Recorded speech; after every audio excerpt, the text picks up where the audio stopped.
That's our towel drill. All right.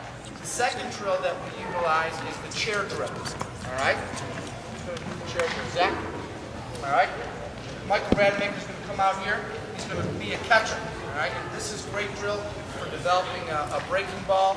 It's a great drill developing arm position. Okay. And helping a pitcher get his arm up. All right. And a lot of times you'll see that a pitcher keeps his arm down. Number one, that's not healthy. All right. And he's going to develop some arm power probably along the way. But number two, obviously he's not going to be able to have as much velocity, perhaps maybe control over his pitches. Okay, so he's going to get his elbow up nice and high. All right, and he's okay.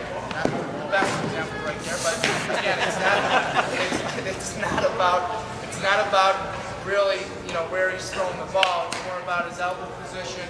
Okay, and that maybe was a little bit lower, but he's extending down the front. He's following through. Okay, and again, a simple chair can do the trick. All right, a simple towel can do the trick. Okay, very, very easy. Very, very simple. All right, we're not getting ahead of ourselves. You can also work on his breaking ball from here. Okay? The idea of the chair gives you the idea that you're coming off a hill. All right, and you're coming down, and that's why we do that chair drill. All right, so that's a terrific drill. All right, so we'll do that one along with the towel drill. All right, thanks, Zach. We'll also do what's called the balance drill. Right? A lot of guys, young guys, old guys, whoever, have trouble balancing themselves. Simple balance. So what we try to do, all right, is we try to get our knee up to our belly button, okay, get in our goal post position, and we'll go up, down probably 2-3 times, and on the fourth one, maybe we'll get rid of the baseball, work on following through. Balance, balance, follow through. Okay. Nice and slow. See his core. Now his abs are nice and tight. You can see that he's being able to control himself in a good fashion. Right? He's not falling off. He's doing a nice job following through and staying nice and tight. So this is a terrific drill. Again, another simple drill that a 5th grader can use or a kid who's in 12th grade can use. Okay? It doesn't matter. Right? It doesn't matter. So that's our balance drill. Pretty easy. Thank you, guys. All right. The last drill that we typically do is what's called a line drill. All right. Number one, we do it on a line. We use a line and we act, and we use that line as kind of like the rubber. All right. We also use the line going this way so that we can keep the ball on track. All right. So they're going to get a little bit closer together than the regular 60 feet. All right. But what this does is it allows them to gain confidence.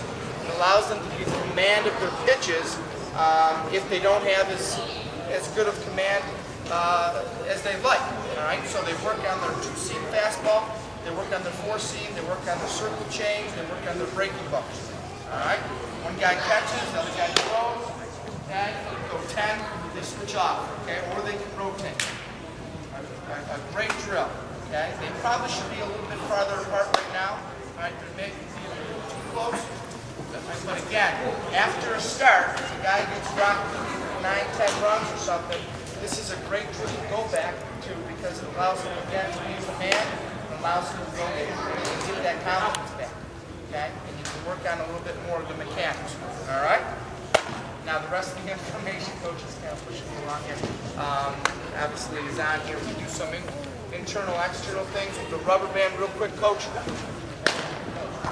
We do, if you guys will come over here, we'll show this real quick.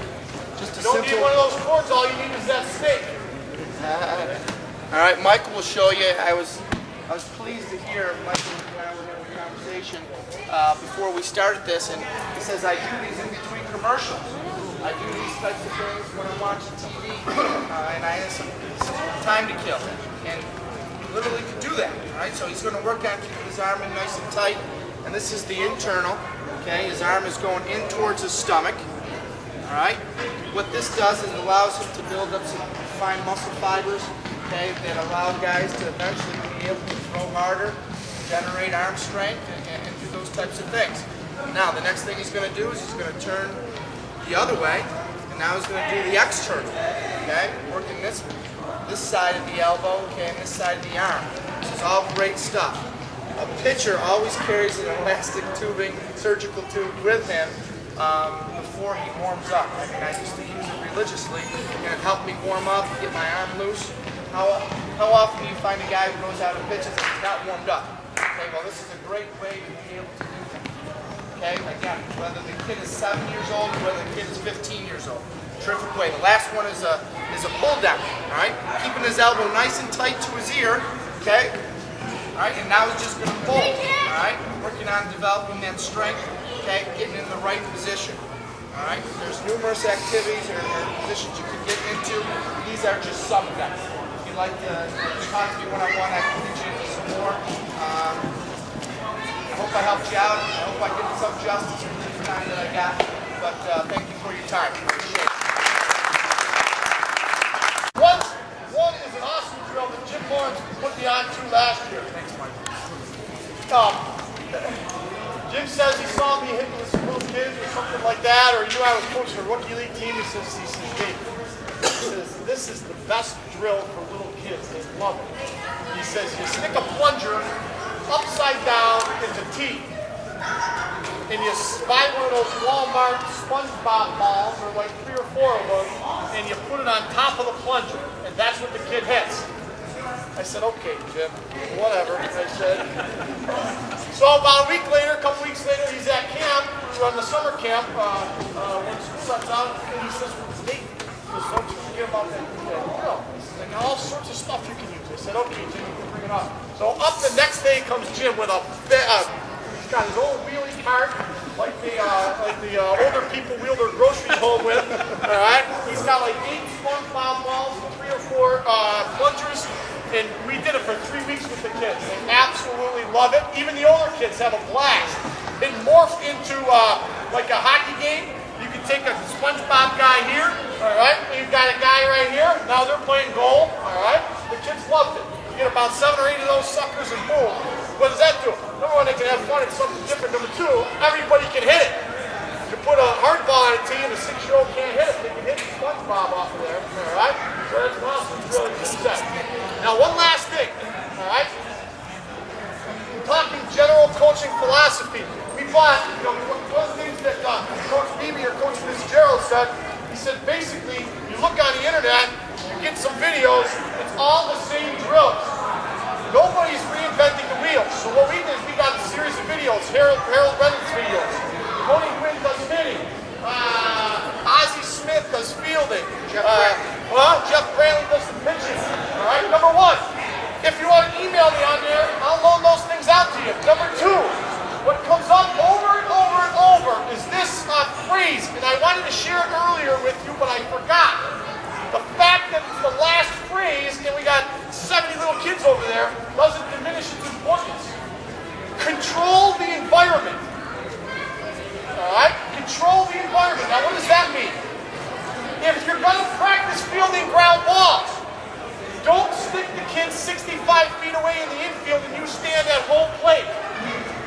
Too many things can go wrong, and you don't get enough repetitions. Johnny's fielding and he's 60 feet away. All right? Well, now I hit a grounder. I'm more likely to hit it foul.